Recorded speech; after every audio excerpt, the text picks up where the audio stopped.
everyone, so welcome to my YouTube channel that is Graduation Study. Hope you all are doing well and safe at your home.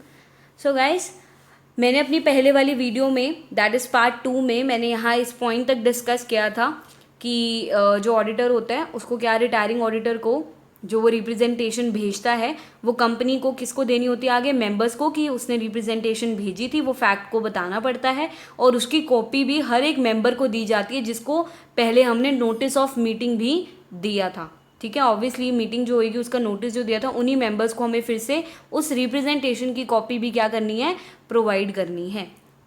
Okay, तो अब meeting होने वाली है basically.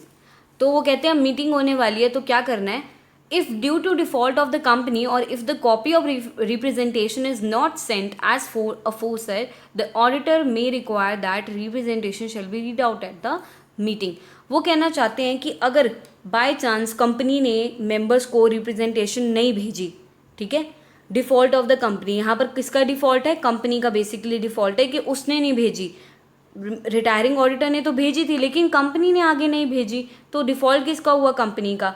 Next, और if copy of the representation is not sent as aforesaid, या तो company ने क्या किया, कॉपी नहीं भेजी उसकी, ठीक है, रिप्रेजेंटेशन की मेंबर्स को, वही चीज़ है, या उधर से रिटायरिंग ऑडिटर लेट उसने दी कॉपी, ठीक है, रिटायरिंग ऑडिटर ने ही रिप्रेजेंटेशन को क्या किया, लेट दिया, तो उस केस में ऑडिटर जो है उसको पूरा क्या करेगा, मे रिक्वायर कि वो अपनी रिप्रेजेंटेशन को रीड आउट करेगा कंपनी में वर्बली बताएगा, उसको मौका दिया जाएगा कि वो अपनी रिप्रेजेंटेशन को पढ़े और लोगों के सामने दैट इज़ मेंबर्स को कन्विंस करे कि मैंने रिज़ाइन करा है, तो क्या क्या फैक्ट्स रहे हैं, क्या क्या रीज़न रहे हैं, या उसको रिमूव करा जा रहा है तो वो क्यों किया जा रहा है, ठीक है। तो वो अपने आप को जस्टिफाई करने के लिए एक रिप्रेजेंटेशन वहाँ पर पड़ेगा। अगर कंपनी बाय चांस डिले कर देती है, डिफ़ॉल्ट कर देती है, या रिप्रेजेंटेशन की कॉपी नहीं देती मेंबर्स को, या ऑडिटर ही नहीं दे पाता किसी रीज़न से, ठीक है, तो उसको बेसिकली बात यही है कि उसको क्या करा जाएगा, उसको फिर भी चांस दिया जाएगा कि वो वर्बली उसको वहाँ पर पढ़े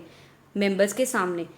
नेक्स्ट जो 5th पॉइंट लास्ट है वो कहता है without prejudice to any action और any other law for time been in force. अगर हम ना देखें किसी भी एक्शन को, किसी भी लॉ को एक टाइम पर अगर वो नहीं इम्प्लीमेंट हो रहा, तो वहाँ पर किसका रोल आता है, ट्रिब्यूनल का। जहाँ कोई लॉ नहीं काम कर रहा वहाँ क्या कर रहा है, ट्रिब्यूनल। ईदर सुओ मोटो और an application is made by the central government और बाय द पर्सन कंसर्न। वो कहते हैं ट्रिब्यूनल जो है suo motu means on its own motion, वो अपने आप ही उस बंदे को, कंपनी को डायरेक्ट कर देगा कि आप ऑडिटर को उस कंपनी से हटा दो, ठीक है, हटा दो आप उसको, कंपनी को, ठीक है, और उसको फायर आउट कर दो।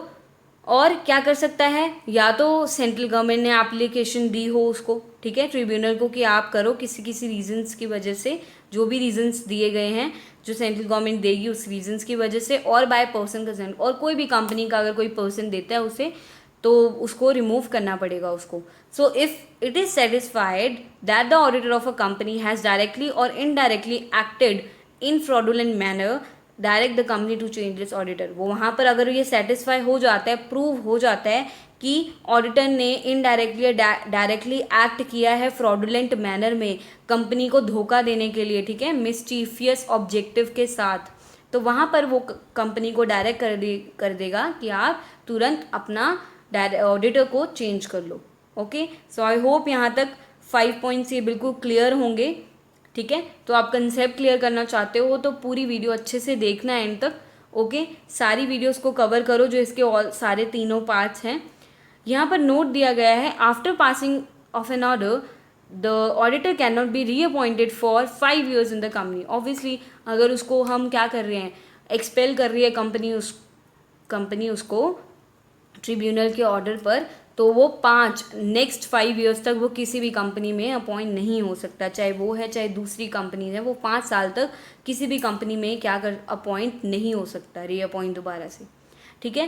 कंक्लूजन में मैंने कवर किया है कि आप इस चार्ट को फॉलो करो, कि मैं आपको रिवाइज करा देती हूँ फटाफट, ठीक है, ब्रीफली। सबसे पहले कंपनी क्या करती है, मेंबर को कहती है भाई मेंबर्स हमें ना आपसे एक बात करनी है, हमें अप्रूवल चाहिए कि हम ऐसे रिटायर जो ऑडिटर है उसको हम रिमूव करना चाहते हैं, ठीक है, या उसने रेजिग्नेशन दे दिया है, तो उसके लिए आपको मीटिंग के लिए अप्रूवल लेना है। तो मेंबर्स सीधा कंपनी को कहेंगे यस हमने अप्रूवल दे दिया, नोटिस दे दिया। उसके बाद जो नोटिस कंपनी के पास आएगा मेंबर्स के थ्रू, वो उसको किसको देना है, जो लास्ट उनकी डेस्टिनेशन क्या है, रिटायरिंग ऑडिटर को, ठीक है, ऑडिटर को हटाना जो रिटायर होने वाला है, ठीक है, जो जा रहा है कंपनी से, रिमूव कर रहे हैं या किसी भी रीजंस की वजह से, तो रिटायरिंग ऑडिटर के पास क्या आ गया, नोटिस आ गया।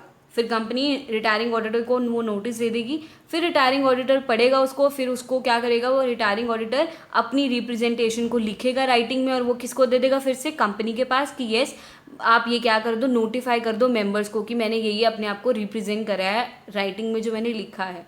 फिर कंपनी को क्या करना है, मेंबर्स को देना है वो रिप्रेजेंटेशन।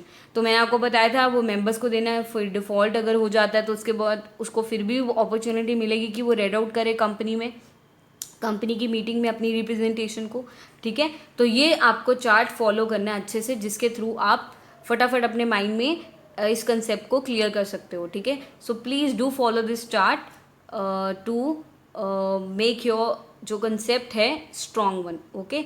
सो आई होप ये वीडियो आपको अच्छी लगी हो। अगर आपको यूज़फुल लगी हो सो प्लीज़ आप लाइक, कमेंट, शेयर और सब्सक्राइब करें चैनल को। मुझे कमेंट बॉक्स में बताइए कि आपको ये वीडियो यूज़फुल लगी या नहीं, okay. So till then stay tune, take care, bye bye, keep learning and keep smiling guys. Your friends all say you're fine, but